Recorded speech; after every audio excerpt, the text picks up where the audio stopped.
No te pierdas todas las transmisiones en vivo de la...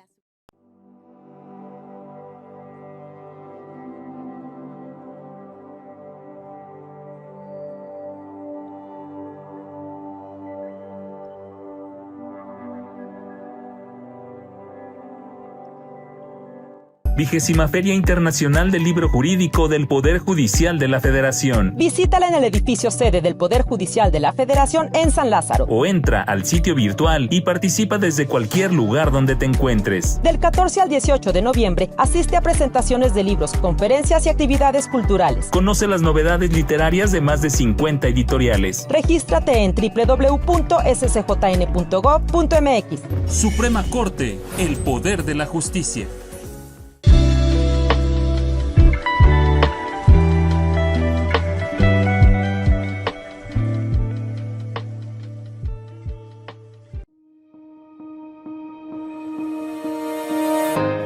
En el cuaderno de jurisprudencia sobre alimentos entre descendientes y ascendientes podrán encontrar las sentencias de la Suprema Corte sobre alimentos en favor de las...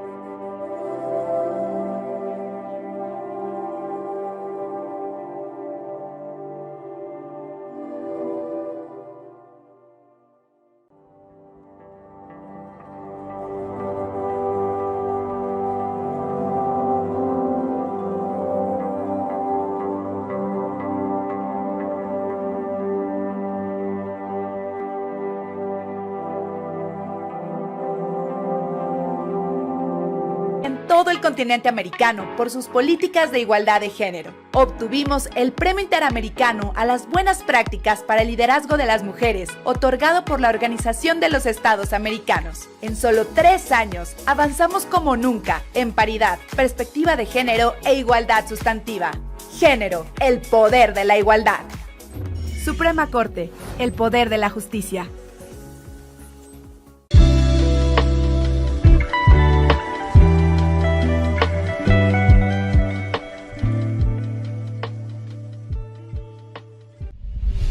Bienvenidos a las preguntas frecuentes del Sistema de Consulta del Semanario Judicial de la Federación. En esta ocasión, veremos las herramientas de reutilización de la información. ¿Cómo funcionan las herramientas de reutilización de la información en el Semanario Judicial de la Federación? Para facilitar el acceso y aprovechamiento de la información que se encuentra dentro del Sistema de Consulta del Semanario Judicial de la Federación, este brinda herramientas que permiten su reutilización en formatos interoperables y seguros, garantizando su fiabilidad y calidad. De esta forma, las personas usuarias pueden, a partir de la fuente primaria, usar, reutilizar y redistribuir de forma gratuita y ágil la información en él publicada. El sistema permite copiar, descargar, imprimir, seleccionar y compartir la información. Conoce cómo funciona. Al ingresar al segundo apartado, podemos observar el total de la información. El sistema ofrece la posibilidad de ver todo. Una vez en el listado de documentos, podemos observar que en la parte superior derecha aparecen algunos elementos que nos permiten copiar, descargar o seleccionar hasta 100 documentos. Al ingresar al documento, en la parte superior derecha ofrece las siguientes herramientas: copiar, descargar, imprimir, seleccionar, visualizar las tesis marcadas o compartir información a través de plataformas digitales. Muchas gracias. Suprema Corte, el poder de la justicia.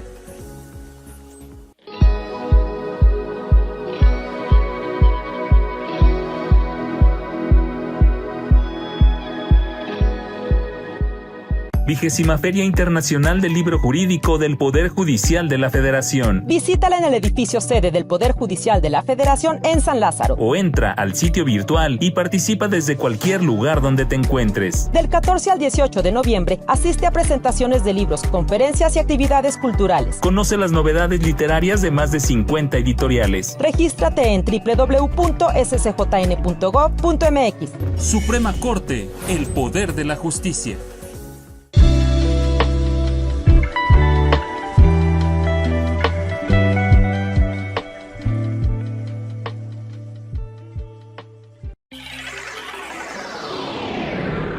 ¿Quieres conocer las decisiones de la Suprema Corte sobre derechos sexuales y reproductivos, derechos de las trabajadoras del hogar, matrimonio igualitario o el derecho al reconocimiento de la identidad de género? Consulta la nueva materia de Juris Lex, Igualdad de Género.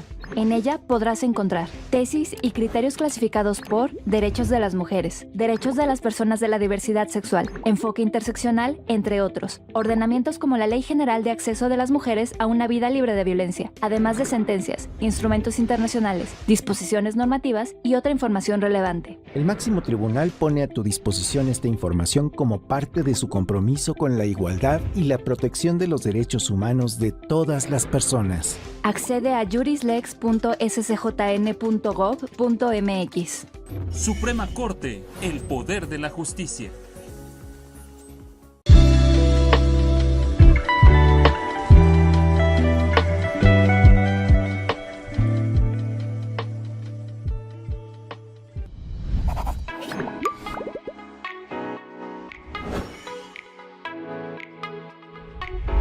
En el Poder Judicial Federal, la paridad de género no es solo un compromiso político, es un principio transversal y una meta de rango constitucional. Por primera vez en la historia, todos los concursos para acceder a los altos cargos de la carrera judicial son exclusivos para mujeres o paritarios. En tan solo 3 años, el Consejo de la Judicatura nombró 140 juezas y 48 magistradas federales, superando así los máximos históricos desde que existe la carrera judicial. Con estos resultados, ha comenzado a cambiar el balance y hoy estamos en la ruta hacia la paridad. Tenemos un poder judicial comprometido con la igualdad de género, porque es una cuestión de derechos, de dignidad y de justicia. La igualdad de género nos beneficia a todas y a todos. Suprema Corte, el poder de la justicia. ¿Ya conoces nuestra cuenta de Instagram? Te invitamos a conocerla. Podrás tener acceso a galería fotográfica, martes de descargas gratis, jueves de jurisprudencias, cine reseñas, eventos y convocatorias. Síguenos en @SCJN México, forma parte de la comunidad SCJN Digital y conoce todo lo que la Corte tiene para ti.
buenas noches.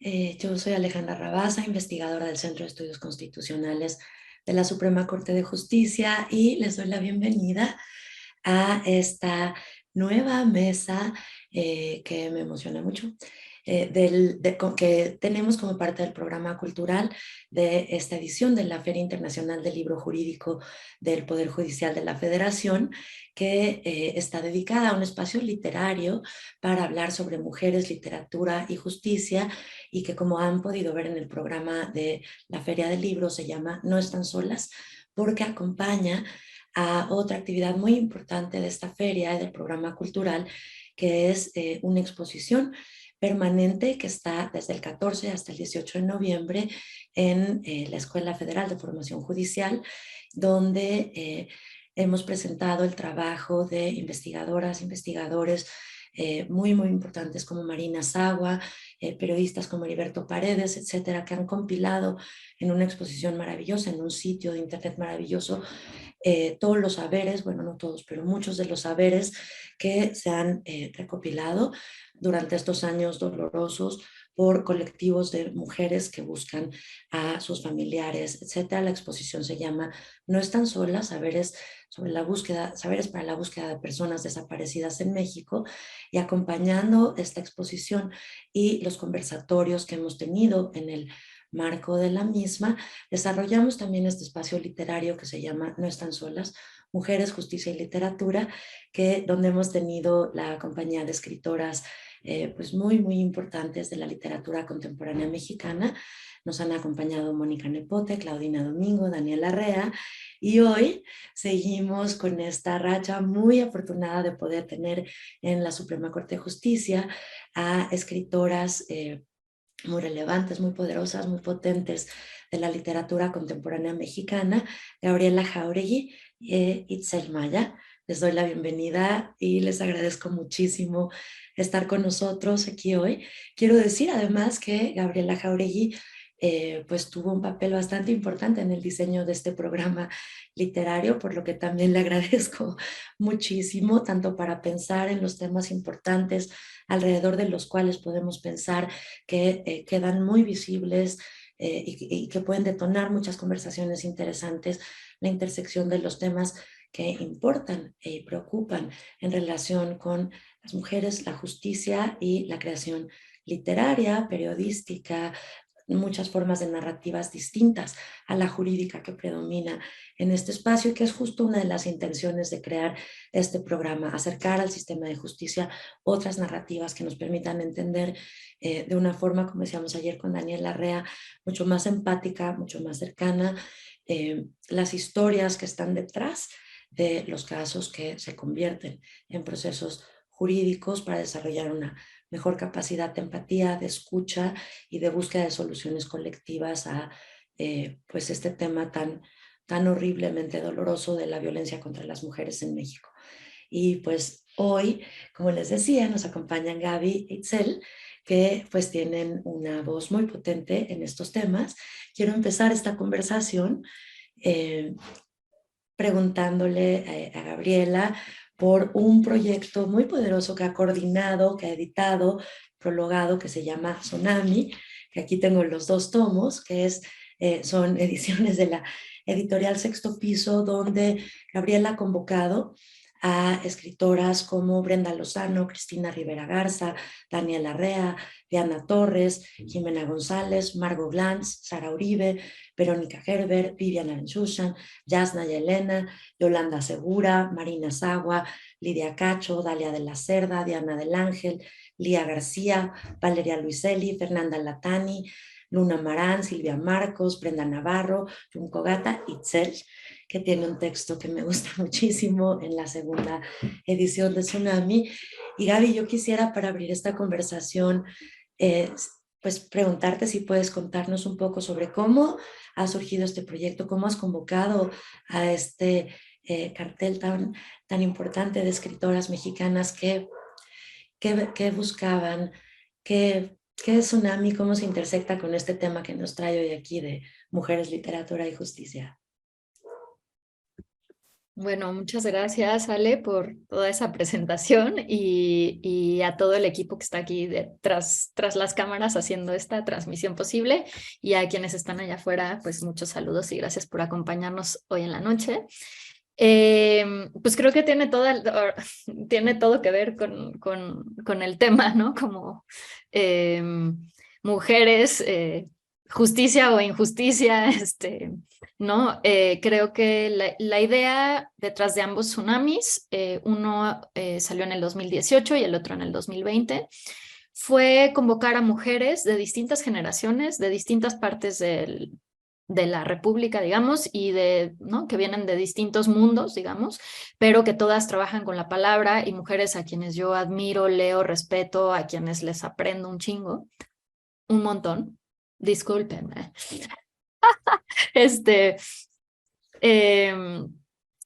A que pensáramos juntas, o que más bien que reflexionaran qué es para ellas ser mujer hoy en México. Y esa era como la pregunta muy abierta, muy básica, ¿no? Y a la vez pues muy, no tan básica, ¿no? Muy compleja de contestar en un país en el que, como sabemos, hay casi 11 feminicidios al día, en el que, bueno, o sea, si abrimos las noticias de los últimos días es como para volverse loca, ¿no? Y que sabemos que recién se hizo un conteo que desde el 2006 hay más de 20,000 mujeres que han sido asesinadas, y esas solo son las que han sido contabilizadas, ¿no? O sea, hay una guerra claramente contra nosotras. Entonces, bueno, ahí ya podemos, como que se abre un eje, y pues el tema de violencia de género creo que estaba muy presente en la mente de muchas, pero cómo eso se va, digamos, desdoblando y a la vez bordando fino desde los lugares y los cuerpos y las vidas de cada una de ellas, pues es bien distinto. Por el otro lado, no todos los textos tienen que ver con violencia, también hay un montón de textos, porque donde siempre que hay violencia hay resistencia. Entonces un montón de los textos, o sobre todo quizás, tienen que ver con distintas formas de resistencia y de transformación y de restauración de esos cuerpos, de esas vidas, de esas experiencias. Entonces sí, claro, se nombran ciertos dolores, pero creo que al final, como de ambos libros, lo que se siente es un montón de esperanza y como de un sentido de comunidad, o de no estar solas, sino de sentirnos bien acompañadas, y acompañades y acompañados por este texto, porque habrá que decir que claro, todas las autoras escriben desde esa pregunta de ser mujer, pero bueno, el libro es para todo el mundo, que le interese leerlo. Entonces, sí, como que se vuelve un libro compañero.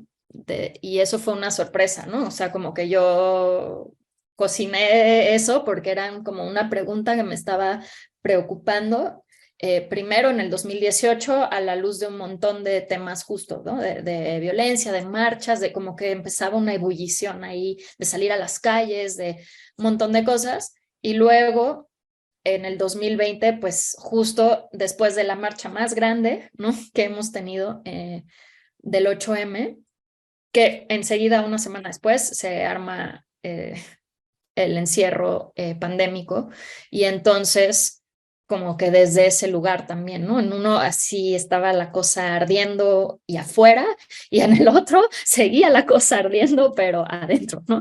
Entonces, y habían pasado un montón de cosas en el 2019 sobre todo, y el 2020, principios del 2020, ¿no? Que estaban así como, y de pronto, bueno, ¿dónde estamos? ¿Qué está pasando? ¿Qué nos falta? Y justamente para empezar a pensar en el tema de esta mesa, bueno, ahí está Itzel, y quizás Itzel quiera contar un poco de cómo fue para ella, ¿no? Estar allí y participar allí, y la invitación. Y por el otro lado, en el segundo tsunami, ya se nombra muy claramente el derecho a decidir, ¿no? Y un texto que trata de forma ya más directa sobre el aborto. En el tsunami 1 también se menciona, y se menciona la maternidad compleja, ¿no? En el texto de Daniel Arrea menciona un aborto que tuvo y luego la complejidad de criar dos chamacas en este mundo y como periodista que está lidiando con temas de violencia todo el día. Y en el segundo tsunami es Valeria Luiselli, que habla de esta experiencia, ¿no? De abortar y también como madre de dos chamacas, ¿no? Entonces son dos textos bien distintos y de dos momentos bien diferentes y los dos muy interesantes ya para empezar a tocar el tema específico.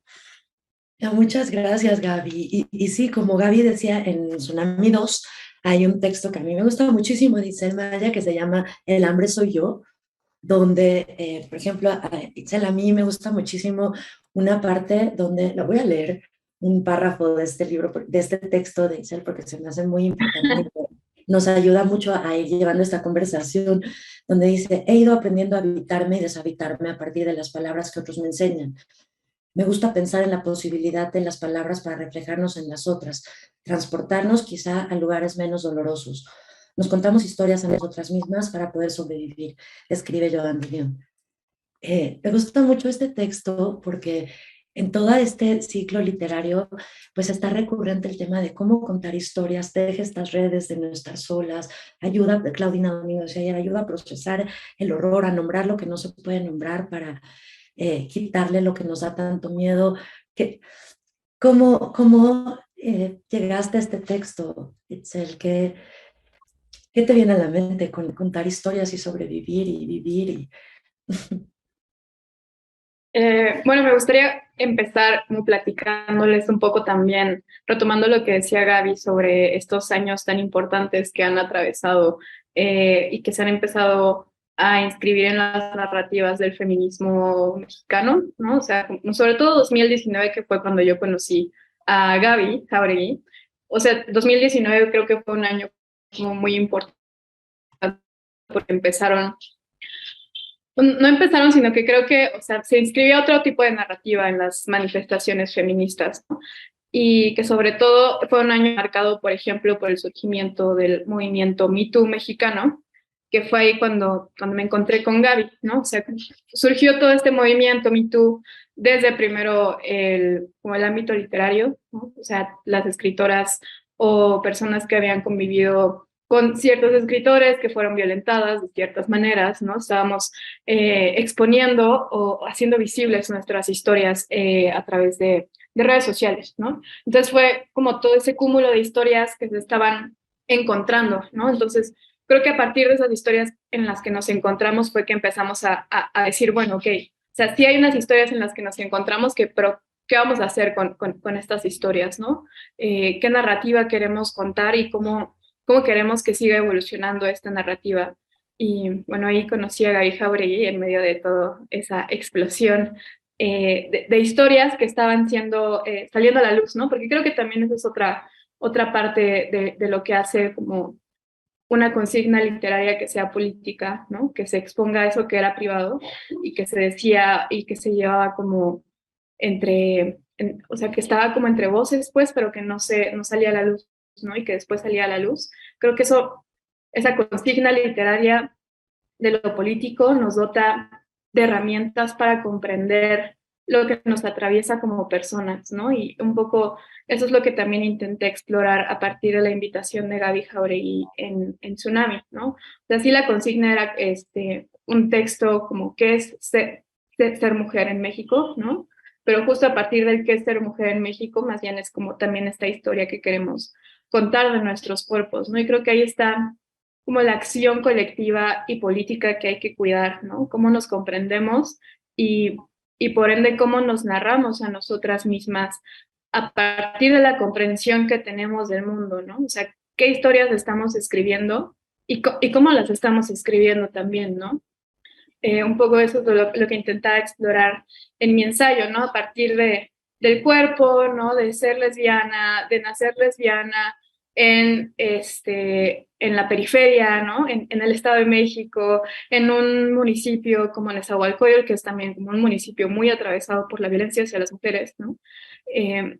Por eso creo que escribir sobre nuestras historias me parece como relevante para intentar construir estas narrativas que queremos habitar, ¿no? O sea, las narrativas en las que nos estamos encontrando, nos encontramos con las historias de otras y podemos decir, entonces, no estamos solas, ¿no? A otras también les pasó y aquí estamos. O sea, hablamos y escribimos sobre nuestros cuerpos y no solo de nuestros cuerpos como cuerpos, sino de la autonomía de nuestros cuerpos, ¿no? Y creo que ahí justo también se inscribe la narrativa que queremos contar sobre el derecho a decidir, ¿no? De la capacidad de inscribir nuestras historias en la narrativa que queremos visibilizar y hacer nuestra, ¿no?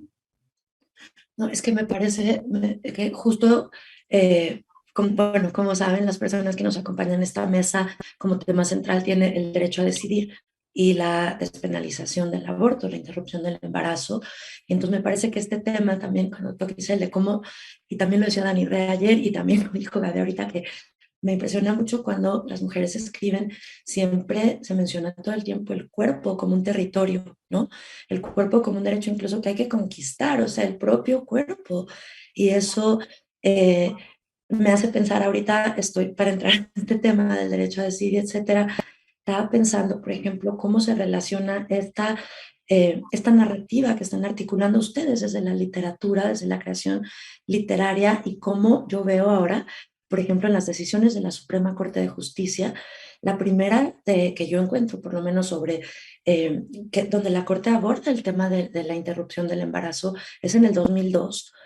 Y en ese entonces todo el tiempo las decisiones eran sobre si las mujeres que tenían condiciones médicas muy serias o habían sido violadas podían decidir interrumpir el embarazo, ¿no? Y ahora en el 2021, perdón, por ejemplo, las últimas decisiones de la Corte sobre este tema que han prohibido la criminalización absoluta del aborto en las legislaciones locales, reivindica todo el tiempo, la Suprema Corte habla de la autonomía de las mujeres para decidir su plan de vida, ¿no? Por ejemplo, de cómo es inconstitucional cualquier restricción injustificada que le impida a las mujeres ejercer su autonomía, que pasa desde la autonomía reproductiva hasta la autonomía de elegir cómo quiere vivir en todos los aspectos, ¿no? Por ejemplo, a mí me llamaba mucho la atención que en estas discusiones escuché decir a la ministra Norma Piña, por ejemplo, decía, es que fíjense cómo cuando solo se permite interrumpir el embarazo cuando hubo una violación, en realidad pues tampoco se habla mucho del derecho a decidir porque ya se le quitó antes a la mujer, ¿no?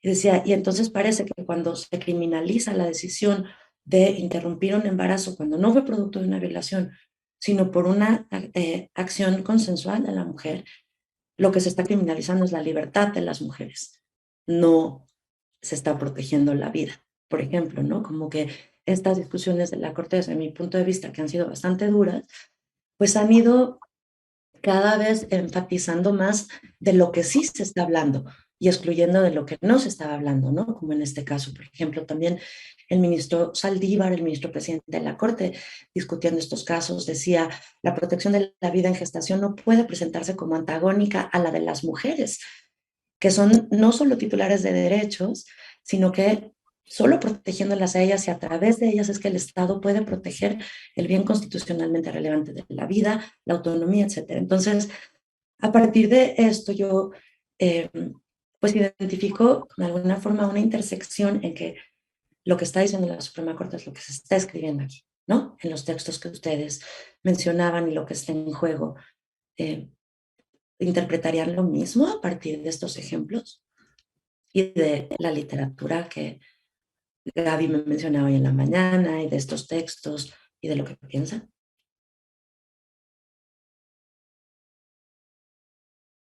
¿Gaby? Sí.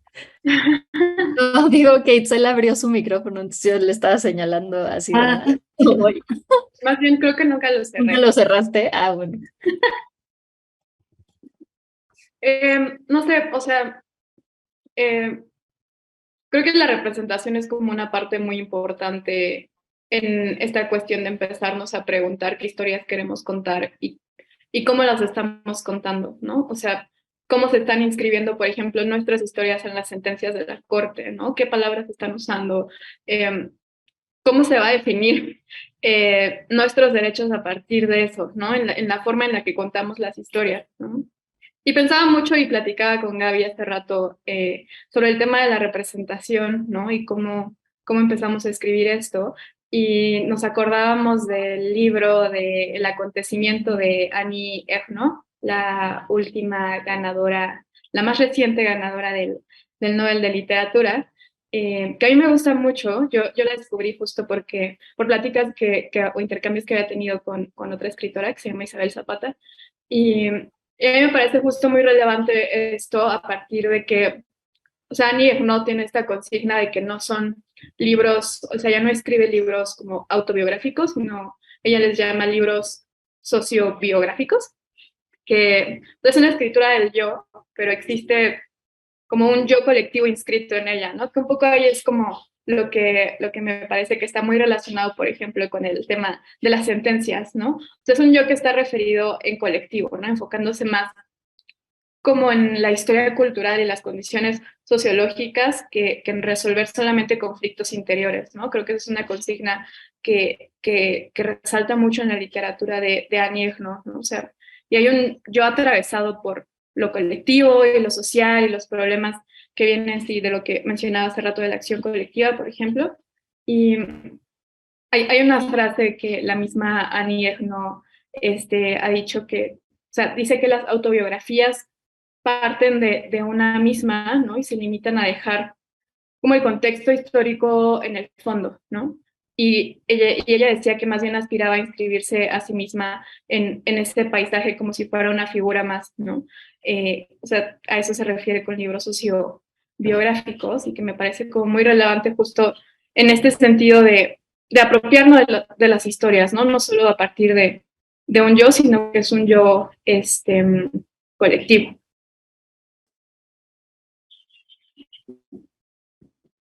Y me parece como muy, muy, muy impresionante lo que dices. Nunca lo había pensado así, como nunca me había preguntado cómo cuenta la Suprema Corte nuestras historias. O sea, eso que dijiste hace rato. Y por ejemplo, ¿y cómo va premiando el lenguaje? Yo no mencioné hace rato cuando, por ejemplo, este criterio que les decía el ministro Saldívar habla de mujeres y personas gestantes. O sea, las sentencias de la Corte del 2021 ya hablan de mujeres y personas gestantes, cuando todas las anteriores eran mujeres, ¿no? O sea, entonces aquí también veo que Mónica Nepote se definía el otro día como polinizadora de ideas o de narrativas.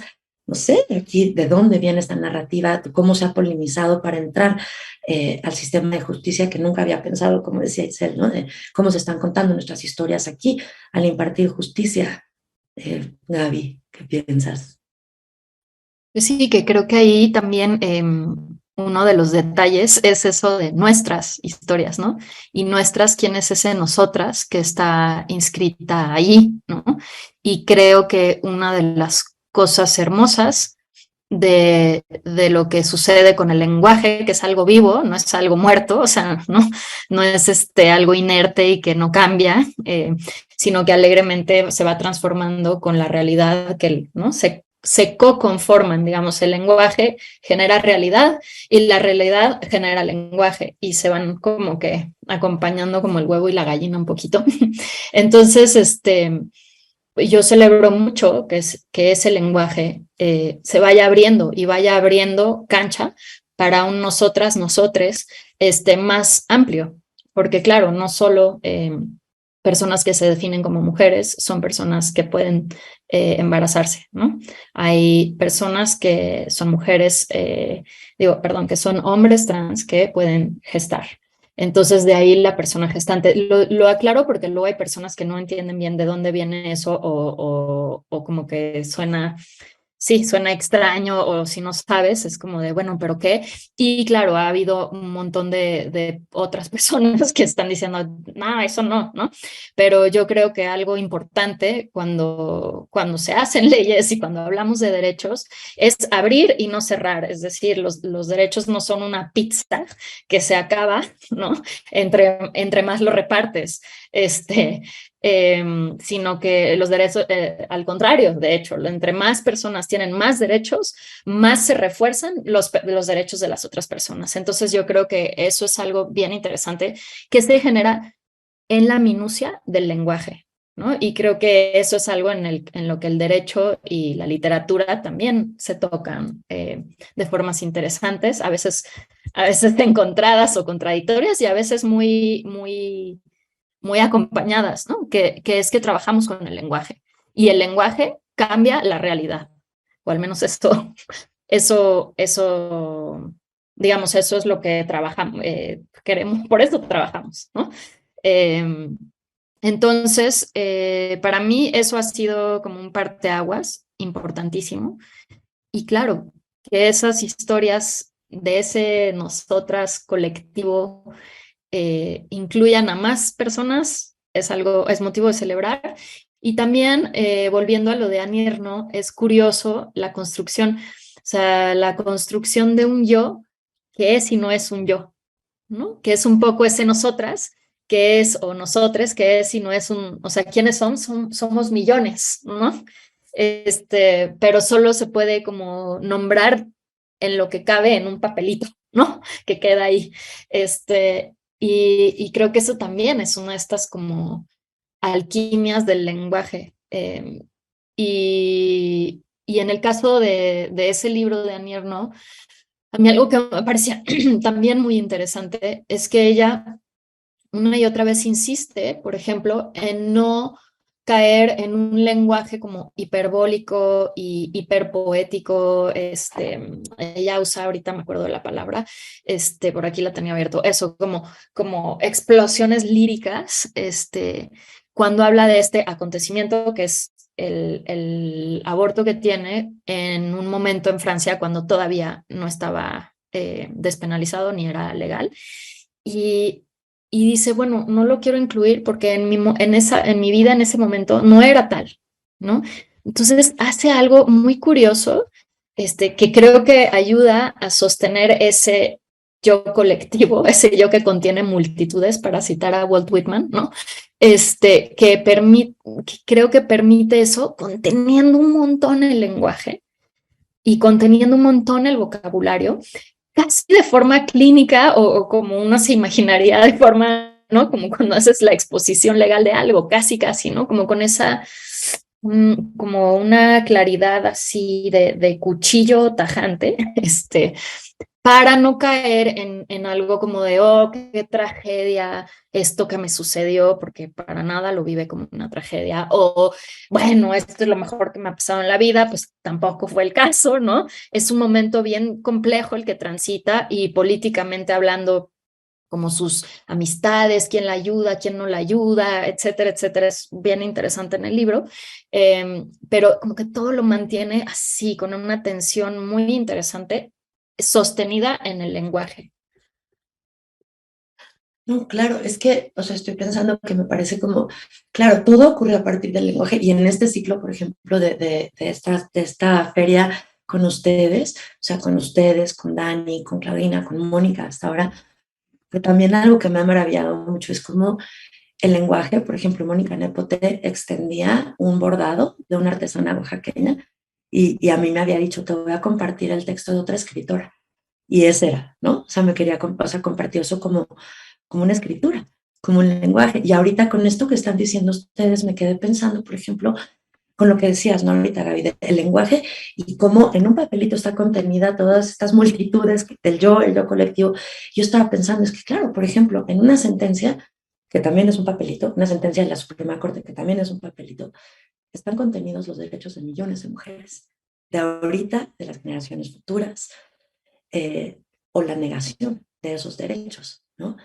Y cuando se nombran, por ejemplo, mujeres y personas gestantes, como ustedes decían ahorita, se amplía el espectro de protección y también es un papelito que tiene un lenguaje, una interpretación, una narrativa que tampoco había pensado, como que se está contando una historia de un momento actual, ¿no? Y nunca lo había leído así. Me parece bastante interesante porque además, en mi punto de vista personal, yo creo que la escritura, la literatura, va muchos pasos adelante que lo que van cambiando las decisiones en los sistemas de justicia muchas veces, ¿no? O sea, aquí yo lo veía hoy que estaba como estudiando un poquito para esta conversación. Los primeros casos fueron en el 2002 sobre despenalización de la interrupción del embarazo. O sea, pasaron 20 años para que la Suprema Corte de Justicia se planteara el derecho a decidir, ¿no? O sea, el derecho a decidir realmente qué está reflejando todo el movimiento que ha pasado, la reafirmación de la autonomía de las mujeres, y dónde ha pasado. Primero, claramente pasó primero en las narrativas, la literatura, en la apropiación de las mujeres de los espacios, de las historias, ¿no? Y Gaby, hoy en la mañana que estábamos hablando de esta conversación, decía, es que además para mí hay un tránsito como muy natural de hablar del derecho a decidir y el aborto, hablar de los cuidados y de todo el sistema de cuidados, que también ha sido un tema muy recurrente en estas conversaciones, ¿no? Tanto ayer que hablábamos de mujeres y seguridad pública y políticas públicas, como en el primer día que Mónica hablaba de las tecnologías del cuidado, de las tecnologías del afecto. No sé, Gaby, que me gustaría si puedes hablar un poco de esa idea que me pareció maravillosa cuando me la dijiste en la mañana. Pues digo, como, bueno, a ver, primero que nada, el derecho al aborto es una forma de cuidado, ¿no? Y el derecho, no solo el aborto, sino el derecho a tener, a vivir una vida libre de violencia obstétrica, ¿no?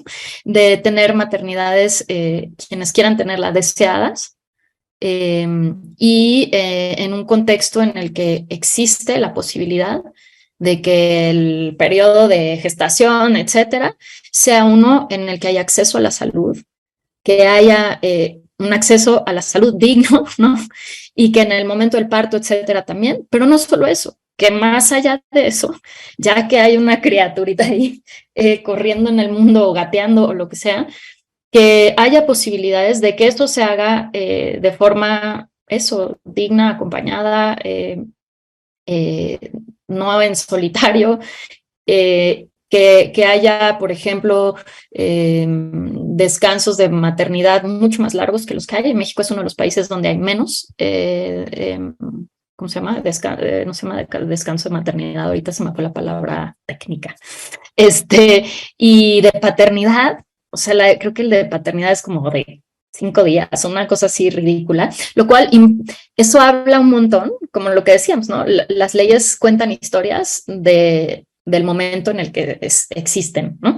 Eso habla un montón de cómo se percibe quién es responsable de la crianza y de cuidar de esta nueva persona. Entonces, creo que se vincula de un montón de formas, estas siendo las dos más obvias, ¿no? Que el derecho a un aborto libre, seguro, etcétera, es una forma de cuidado, y por el otro lado que quienes tengan maternidades vivan sus maternidades libres de violencia obstétrica, que por ejemplo México es un país en el que se sigue practicando en algunas regiones la esterilización forzada de mujeres racializadas, sobre todo mujeres indígenas, ¿no?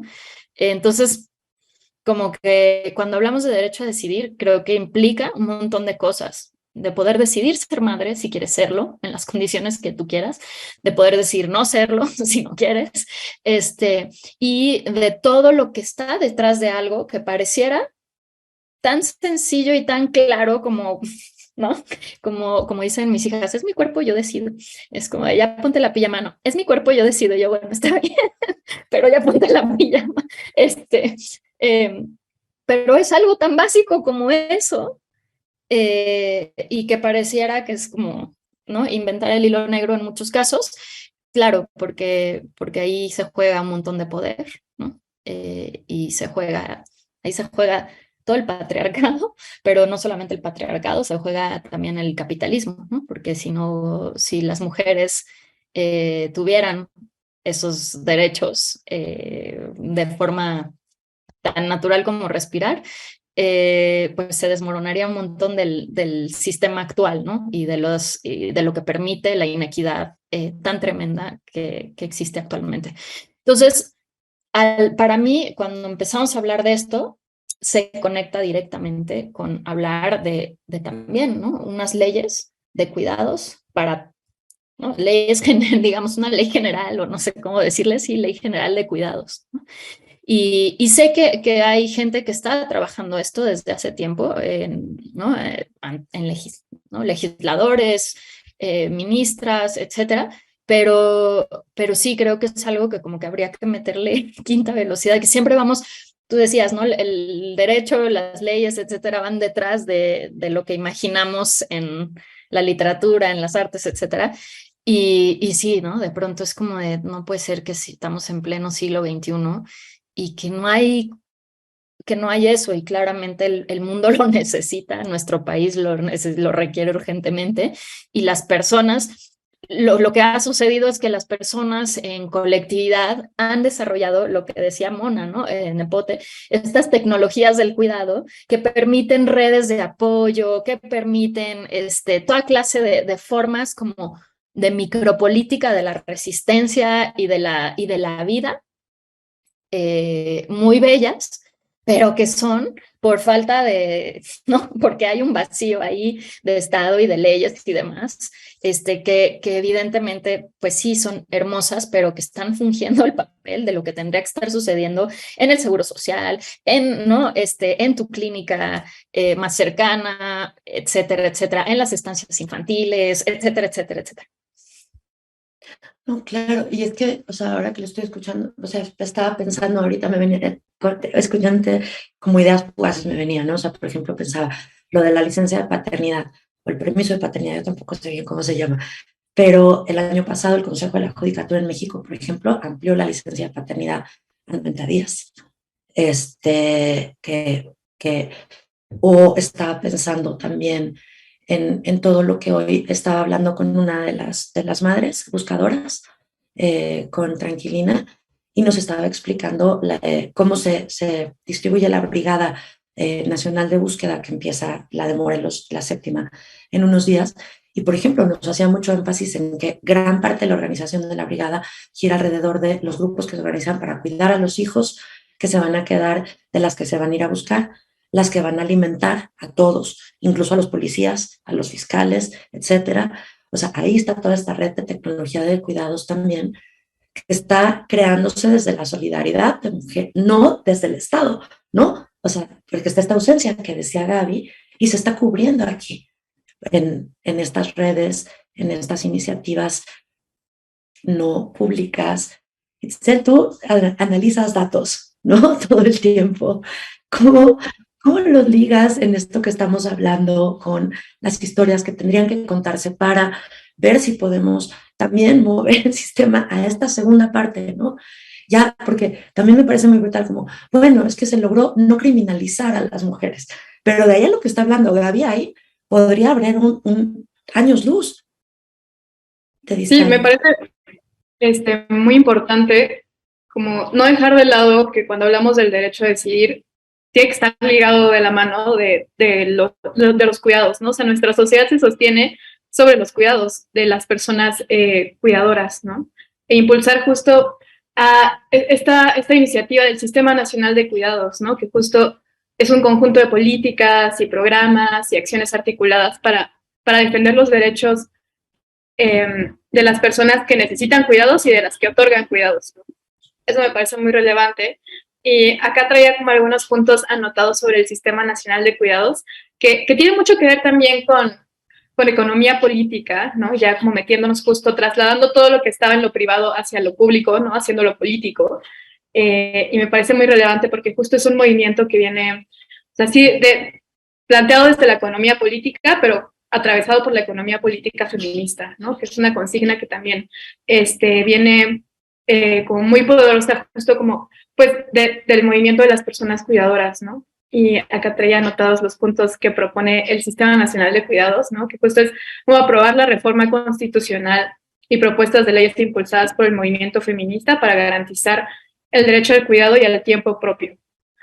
Proveer de más y mejores servicios de cuidados accesibles dentro y fuera del hogar, mejorar las condiciones de trabajo de todas las personas cuidadoras que reciben pago y las que no, distribuir mejor las labores de cuidado entre la sociedad, el mercado laboral y las instituciones de gobierno, y reconocer la importancia del sector de cuidados como uno de los motores de la movilidad social, así como impulsar su crecimiento a través del gasto público, ¿no? Que justo se entiende entonces esto como una economía del cuidado, ¿no? Que es una consigna que, como decía, viene también desde la economía política feminista y en realidad de las feministas y del movimiento de mujeres en general, ¿no? O sea, creo que Sistema Nacional de Cuidados, que justo está respaldado, por ejemplo, mencionabas lo de los datos, ¿no? O sea, la mayoría de las personas cuidadoras no reciben un ingreso por cuidar, ¿no?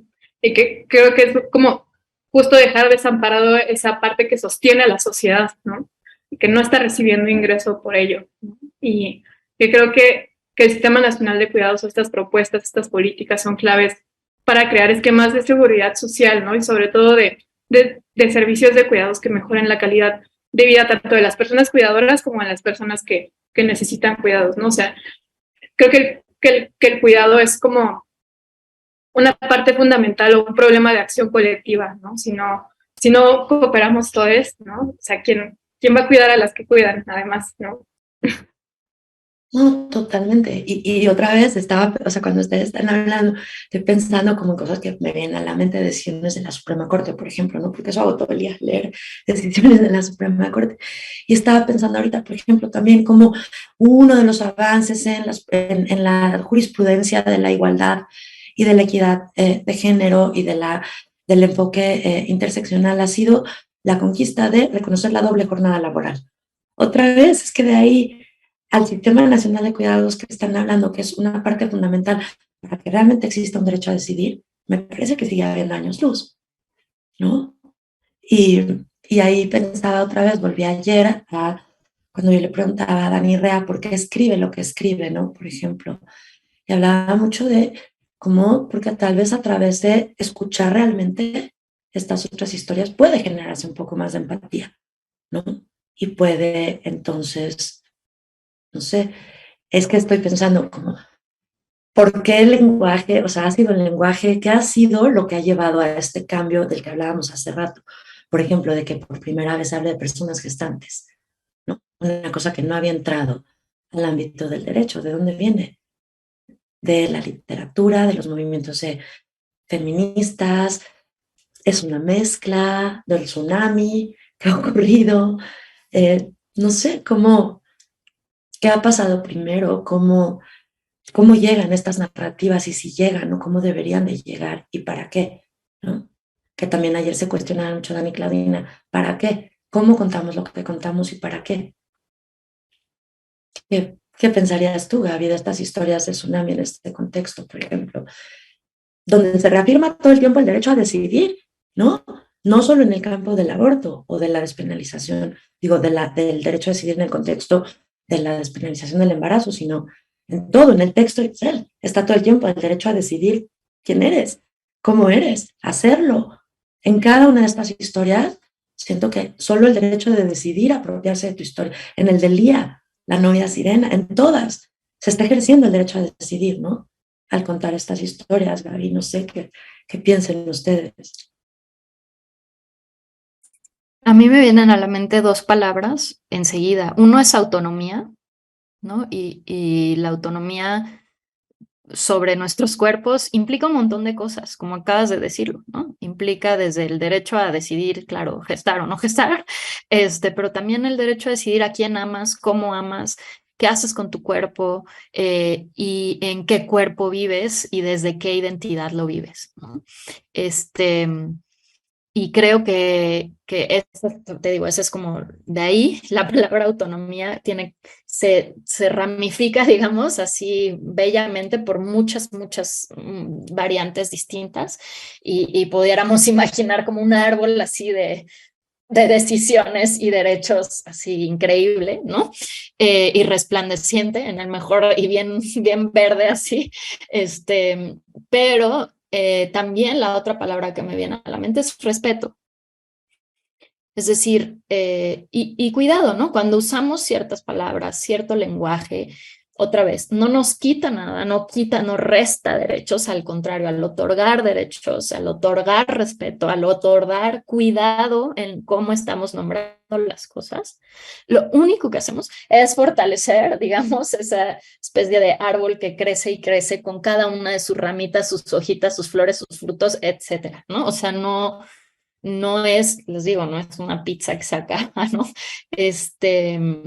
Entonces, para mí, esas son las como lo que me viene a la mente cuando pienso en estas historias, en contar estas historias, en hacerle espacio a estas historias, en cambiar el lenguaje y las formas, tiene que ver con diversas formas de autonomía y tiene que ver también con respetar, ¿no? Y abrir el espacio con cuidado, tejiendo, digamos, o bordando fino, ¿no?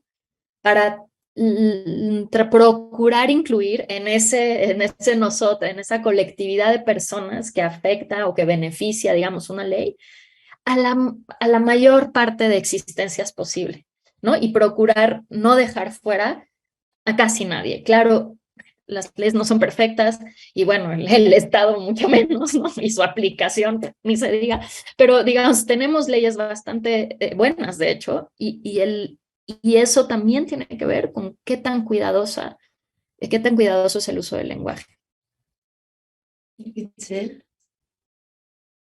Pensaba ahorita que justo Donna Haraway también habla, ¿no? De cómo ya no alcanzamos a transportar los símbolos del lenguaje a las sociedades actuales, ¿no? Y que tenemos que seguir reconstruyendo ese lenguaje siempre, como decía Gaby, ¿no? Como tejiendo muy fino, ¿no? A partir de, sí, la autonomía y el respeto. Y estaba, mira, acá tengo el acontecimiento de Annie Ernaux, que muy amablemente mis amigas de Planeta me enviaron. Y quería leerles una partecita que me estaba acordando que la tengo subrayada, justo porque habla de cómo estamos contando las historias o cómo estamos siendo juzgadas a partir de las historias hegemónicas que se establecen a partir de cómo entendemos nuestros cuerpos o cómo se están imponiendo las historias desde el Estado, por ejemplo, ¿no? Y cómo esas historias también criminalizan a las mujeres, ¿no? O a las personas disidentes, etcétera, ¿no? Les voy a leer como esa partecita. Dice... Estaba por todas partes, en los eufemismos y las litotes de mi agenda, en los ojos saltones de Jan T., en los matrimonios forzados, en el filme Los paraguas de Cherburgo, en la vergüenza de las mujeres que abortaban y en la reprobación de las otras, en la imposibilidad absoluta de imaginar que un día las mujeres pudieran decidir abortar libremente. Y como de costumbre, era imposible determinar si el aborto estaba prohibido porque estaba mal o si estaba mal porque estaba prohibido. Se juzgaba con relación a la ley, no se juzgaba a la ley. Ahí está, ¿no? Un poco lo que platicábamos hace rato y que seguimos platicando, ¿no? Sobre cómo también las historias que queremos contar pueden inscribirse en las leyes, en las sentencias, en las políticas públicas que se están proponiendo, en las iniciativas que se aprueban o no en el legislativo, ¿no? Creo que contar estas historias y cómo las queremos contar es algo que tenemos que estarnos cuestionando siempre. No, es que totalmente, por ejemplo, esto que dices, y más en este foro, en la Suprema Corte, de que leerse si estamos pensando que algo está mal, porque, o sea, si esto está mal porque está en la ley o no, toda esta frase maravillosa que no lo voy a poder decir mejor, ni lo intento, porque vamos a escuchar. No, es que estaba pensando justo, por ejemplo, cómo, otra vez, en las primeras sentencias, en las primeras decisiones sobre el aborto en la Suprema Corte en 2002, desde ahí hasta hace muy pocos años, todas las causales eran una mujer maltratada, una mujer enferma, una mujer violada, una niña que había sido violada o una niña, simplemente que pues ya, sí, ahí hay una no autonomía y no decisión, no hay que decir más, o una persona con una discapacidad mental severa, o entonces se les permitía, ¿no?, interrumpir el embarazo. Ahora, justamente ahorita que lo decía Gaby, si hacemos un conteo, yo creo que no lo he hecho, pero lo voy a hacer en cuanto termine esta plática, pero, por ejemplo, en las últimas sentencias de la Suprema Corte, en la legislación donde se declaró inconstitucional esto, en las legislaciones de Coahuila y de Sinaloa, la palabra autonomía, yo creo que si la hago en buscador es la que más va a salir. Porque toda esta nueva interpretación ya no tiene que ver con las mujeres como víctimas, tiene que ver con las mujeres como agentes. O sea, todo esto es, si reconocemos que las mujeres tienen el derecho a la autonomía, entonces tenemos que reconocer el derecho a decidir. Y entonces es como, me parece, por eso también otra vez poderosa la idea que decía la ministra Piña, ¿no? Decía, ¿de qué estamos hablando en realidad? No es de la protección de la vida, porque entonces tampoco se permitiría el aborto en caso de una violación, por ejemplo. Estamos criminalizando la libertad sexual de las mujeres. Y eso es inconstitucional, porque criminalizar cualquier forma de libertad en ese sentido es inconstitucional, ¿no?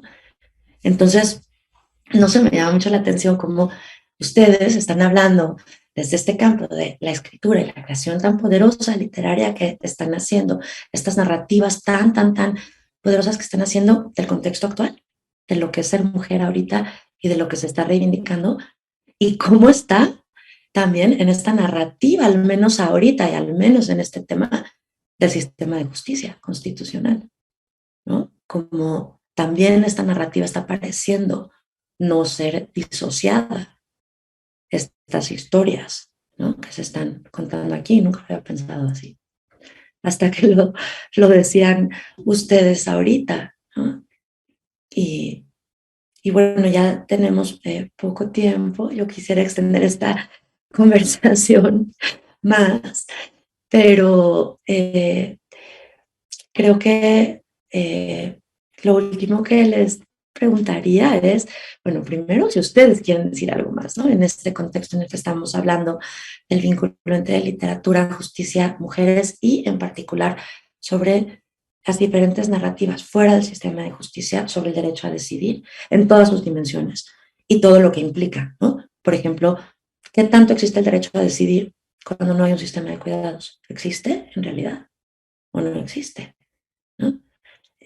Todos estos cuestionamientos que me parecen indispensables y que deberían trasladarse otra vez a la toma de decisiones que decide la vida de millones de mujeres en ese papelito de la sentencia judicial. ¿Con qué ideas en este contexto y de sus textos y de sus intereses narrativos, etcétera, nos dejarían en esta conversación?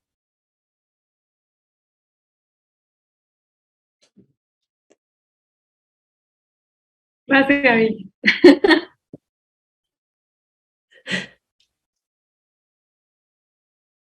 O sea, yo no sé, o sea, creo que cerraría con, o sea, más allá de pensar también, o sea, además de cómo estamos escribiendo las historias que queremos contar y qué historias estamos escribiendo, creo que es un poco lo que salió acá también, ¿no?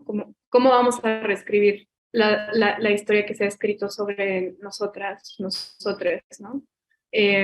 Nada, o sea, inscribir como nuestras historias en la narrativa que queremos habitar, ¿no?, y que queremos transformar a partir de eso, de cómo la vamos a habitar y cómo vamos a tener una vida más plena, ¿no? Eso. No, muchas gracias, Ixel, porque no me imagino algo que hable más de derecho a decidir, de no esperar a que te den, sino de tomar el derecho a decidir, que decidir la narrativa con la que vas a contar tu historia y que esa es la que vas a habitar, ¿no? O sea, no encuentro una manera más clara y más contundente de decir, existe el derecho a decidir y me voy a apropiar de él, primero decidiendo la forma en la que cuento mi historia, la habito, ¿no? Entonces, me gusta muchísimo. Muchas gracias, Itzel. No, gracias a ti. Gaby. Pues es que casi que con eso me quedaría, ¿no? Y como para poder hacer eso, una de nuestras herramientas es la palabra, no tiene que ser escrita, sino la palabra, porque a través de eso hacemos mundo. Entonces, como, claro, qué regalo puede ser, qué herramienta tan potente, y de ahí también como el cuidado de qué, ¿no? De qué boca salen cuáles historias, quiénes están nombrando a quiénes y cómo todo eso se juega también en el lenguaje y cómo el poder se juega en el lenguaje, el poder que tomamos nosotras sobre nosotras mismas, como dice Itzel, pero también, digamos, el lado oscuro de eso, ¿no? Las narrativas que se usan como para criminalizar, para hacer menos, para desaparecer, etcétera, a otras personas, ¿no? Entonces creo que es una herramienta que también nos da un montón de opciones hermosas, pero también creo que se debe pensar con responsabilidad, ¿no? Cómo nombramos y a quién y cómo y desde dónde. No, me parece también como una reflexión muy fundamental, sobre todo pensando que en este contexto que estamos hablando, por ejemplo, todas estas historias que están en Tsunami, que son reflexiones de lo que es ser mujer en México ahorita, pues están diciendo cómo nos vemos, pero también cómo vemos a nosotros, ¿no? Y cómo queremos ser vistas, por ejemplo, no solo cómo nos vemos, sino cómo queremos ser vistas, y eso pues también lleva a la definición de agencia, ¿no? Y de, como decía Gaby, de respeto, y me parece que traer estas miradas aquí, ya me estoy saliendo de la... que traer estas miradas aquí y estas otras narrativas, pues no puede sino hacer que se repiense lo que se está protegiendo, lo que se debería de proteger, lo que no se está protegiendo, cómo hay que nombrar lo que debe ser nombrado para poder abordar desde esta narrativa que es el sistema de justicia, pero que define la vida de muchísimos, o que puede tener el potencial de definirla, ¿no? De muchísimas mujeres hoy y en el futuro. Entonces, o sea, me quedo muy, muy, muy emocionada con esta conversación, muy agradecida con ustedes por haber compartido todas estas ideas tan potentes alrededor del derecho a decidir y el papel de las mujeres en la literatura y su intersección con la justicia. Hemos puesto en las redes sociales las ligas donde pueden conseguir los libros de Tsunami, por ejemplo, si quieren leer estas reflexiones tan poderosas de las que han hablado Gaby y Itzel, el texto de Gaby también, que me parece muy impresionante, el Herramientas desobedientes en Tsunami 1. Entonces, pues nada, les agradezco mucho haber estado con nosotros aquí, Gaby, Itzel, en este programa cultural de la Feria Internacional del Libro Jurídico. Mañana tenemos la última mesa de este programa literario, donde nos acompañan Diana Torres y Viviana Susan para hablar sobre desigualdades de género y precariedad laboral. Y también nos acompañará la maravillosa Aranzazu Núñez para informar, para orientar esta conversación. Entonces, bueno, los invitamos a acompañarnos mañana, también a las 7, pero hoy, pues muchísimas gracias otra vez, Gaby, Itzel. Creo que ha sido una mesa muy, muy, muy increíble que dejará pensando en mucho, y como me parece sobre todo bien interesante cómo se ha definido que las decisiones en el tema de justicia son historias que se están contando, ¿no? Y cómo se están contando. Entonces, pues, nada, muchas gracias, y muchas gracias a todas las personas que nos han acompañado. Los invitamos a seguirnos acompañando mañana. Buenas noches. Gracias. Gracias. Buenas noches.